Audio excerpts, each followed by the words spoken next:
Okay, for today's video, meron akong gustong i-share sa inyo na news about Lovit. So apparently, merong partnership between Mastercard and Lovit na magbe-benefit tayong mga customer ni Lovit. Well, okay ba talaga siya? Well, feeling ko naman kasi it would raises the bar dun sa competition between buy now, pay later apps natin. So, pag-usapan natin si Lovit and the exciting news na mangyayari moving forward. So, samahan niyo ako, pag-usapan natin yan. Sit back and let's discuss. Coming right up.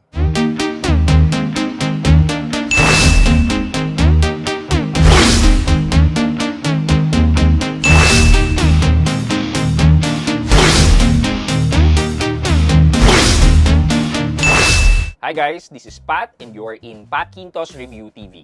So if you're new to my channel, I do reviews about personal finance na meron na experience or meron na akong knowledge. Na ginawa ko na ng videos and playlists na makita nyo dito sa taas. At kung bago ka dito sa channel ko, you may want to consider subscribing to my channel. But before we continue, talk about the interesting happening kay Lovit. Ano ba itong Lovit na to?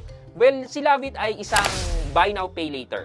But currently, magagamit mo lang siya for online purchase. This is managed or handled by Junahan. Si Junahan ay pagmamay-ari ni WeFund Lending.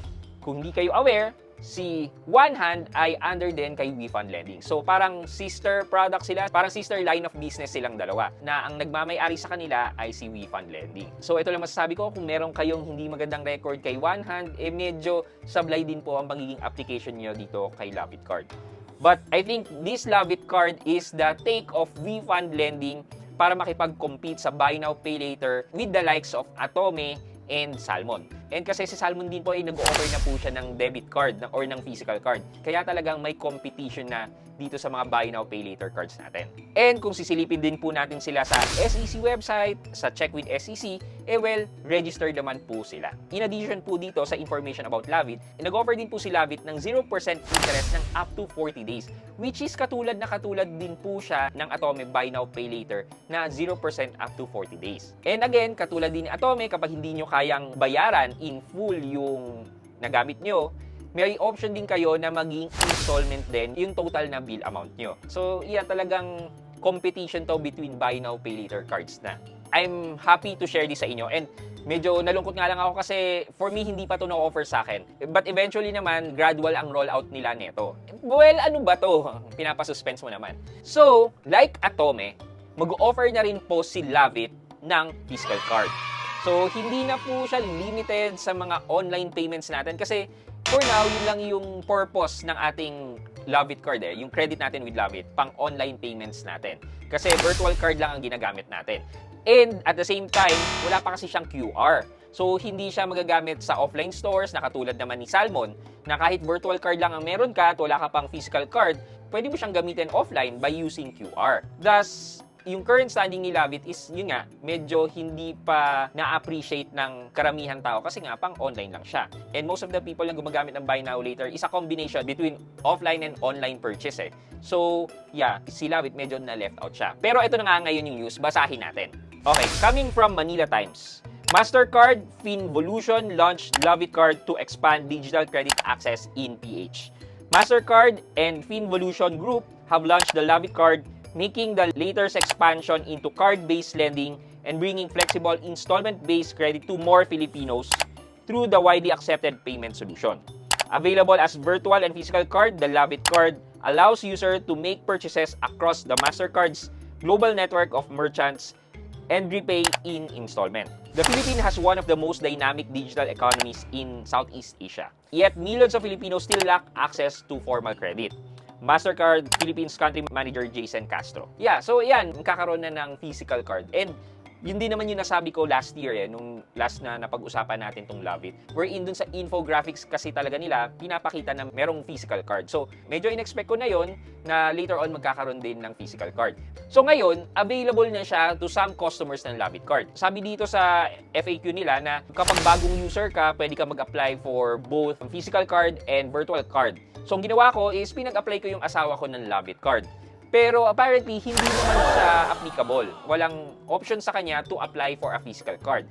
And nung check ko rin naman sa akin, wala din naman sa akin available to apply for a physical card. Pero ito yung magiging itsura niya, courtesy na dito sa Facebook post na to, na pinakita niya po kung paano or saan makita ang request for physical card access. So kung makikita niyo po yan, Love It Card by Jewel. Gaano katagal kaya delivery nito? So iisa-isahin natin sa dashboard niya, makikita na merong offer yan na limited edition offer. Be the first to get a physical card, then apply. Tapos pag nag-apply ka, ito yung itsura, physical card yan, ito, approved, card in production. So, ito, card in production, April 16 daw. So, ito po, once na makapag-apply, ito, may SMS din. Ang sabi dito sa SMS, we are Love It Card. Great news, your physical card application is approved. Please allow 1 to 2 business days for the card production process. Your card is the perfect mix of fashion and creativity. So basically, ganyan yung magiging itsura sa inyong Love It app. Check nyo na lang po, baka meron na pong offer sa inyong physical card at pwede na po kayong mag-apply. So ito po, may simple FAQ question. As an existing virtual card user, how can I apply for a physical card? You can apply directly within the app. Go to the homepage, click on apply for a physical card, follow the simple step. You won't need to resubmit core application information again. Basically, katulad ng pinakita lang na po natin sa screenshot. However po, ito po hindi pa po lahat nga available itong application ng Love It Card or the physical card. So, gradual po ang release nito. Maybe some meron na and maybe others wala pa talaga. And katulad ko, wala pa po talaga. So, medyo hintay-hintay lang po tayo. Check back Love It dashboard once in a while po. Ano po ba itsura nitong Love It Card? Well, meron na rin pong nag-post niyan, which is from Reddit, si NH Ice. So, ito daw po yung itsura niya ng Love It Card. Simple lang po, black and then the Love It logo and then the MasterCard.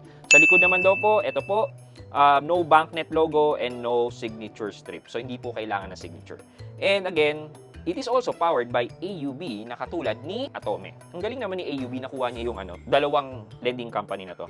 And then, yeah, ito po yung packaging. So, credit na lang po kay RANH Ice and kay Miss Jewel with regards to the post nila about the Love It Card. Guys, baka pwede naman kayo mag-subscribe and follow dito sa aking mga social media channel. Dito po sa YouTube, Facebook, TikTok, and even Instagram. So, please follow and support. For our question of the day, so, meron ng card si Love It pero may kulang pa siya, which is yung QR. Sa tingin nyo ba, for our question of the day, there is a high chance na mag-offer din po ng QR payments etong si Love It?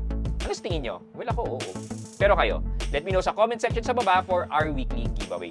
Yun lang muna for today's video, but before we end this video, mag-shoutout po muna tayo at shoutout kay Celestial M at Celestial MH9U. Ang sabi po niya ay, hi Sir Pat, watching from Leyte.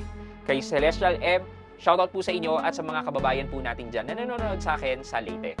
Happy watching po. I hope you like this video. Leave a thumbs up, and if not, wala nang problema dyan, but continue to support me by subscribing to my channel by clicking the subscribe button and also the bell button sa bilang subscribe para makareceive kayo ng latest notification sa lahat ng upload ko. Again guys, this is Pat Quinto and you're in Pat Quinto's Review TV. Bye-bye!